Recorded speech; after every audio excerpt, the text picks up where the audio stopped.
আপনারা জানেন যে 50 বছরের মধ্যে সবচেয়ে বেশি গরম এবছর পড়েছে।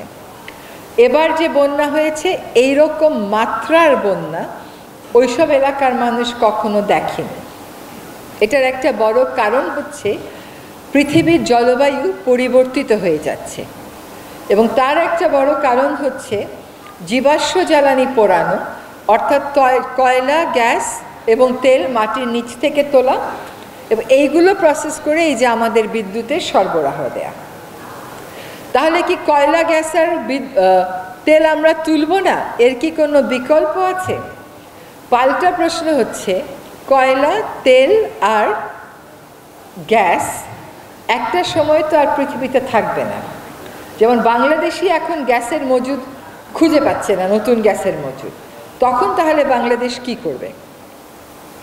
উত্তরটা হচ্ছে যে আমাদের কাছে রিনিউয়েবল বা নবায়নযোগ্য জ্বালানি রয়েছে, এবং নবায়নযোগ্য জ্বালানি অন্যান্য জ্বালানির তুলনায় অনেক কম টাকায় পাওয়া যাচ্ছে। বাংলাদেশের একটা চ্যালেঞ্জের কথা বলা হয়, যেটার প্যানেল স্থাপন করতে অনেক জায়গা লাগে, কিন্তু সেটারও বিকল্প আছে। আপনারা নিশ্চয়ই অনেকেই অ্যাপার্টমেন্টে থাকেন না? হাত তোলেন দেখি, কয়জন অ্যাপার্টমেন্টে থাকেন? একটু বড় করে হাত তুললে কি সমস্যা? আচ্ছা, দেখেন আপনাদের প্রত্যেকের অ্যাপার্টমেন্টের উপর একটা করে সোলার প্যানেল আছে, কিন্তু ওই সোলার প্যানেলগুলো কাজ করে না। যদি ওই সোলার প্যানেলগুলো কাজ করত, তাহলে 20 মিনিটের লোডশেডিং, আধা ঘন্টার লোডশেডিংয়ে আপনি চিন্তিত হয়ে পড়তেন না। সরকারকেও বিদেশ থেকে উচ্চ মূল্যে জ্বালানি এনে আপনাকে সরবরাহ করতে হতো না।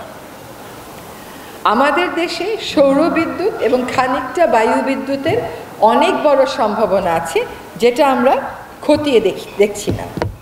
এখন এই জলবায়ু পরিবর্তনটা হচ্ছে উন্নত বিশ্বের ভোগবাদী জীবনচারণের জন্য।